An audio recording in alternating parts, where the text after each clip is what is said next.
Was brought in very ill, in fact unconscious, who obviously we could have lost that life.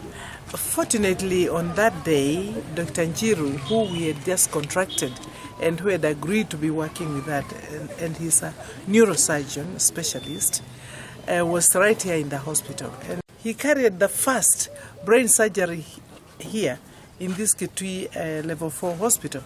And you have just seen the patient who is so well and ready to go home, which means that Kitui level 4 hospital now has all the facilities. What we were lacking are the specialists.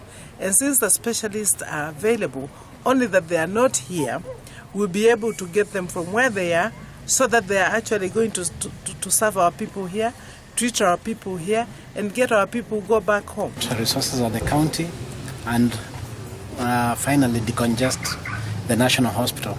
The reason why we are having a lot of congestion at the national hospital is that too many patients are going there. The surgery took about 2 hours. We used the local staff who are here. In fact, they did not come with any instruments. We used the local staff, the anesthetists, the nurses, the surgical equipment. Everything was from Kitui. And like the governor said, the next level we need to move to is to introduce HDU ICU so that we can even do more complex surgeries, like possibly even open heart surgeries. We can do kidney transplants because all these specialists are ready and able to come to Kitui and actually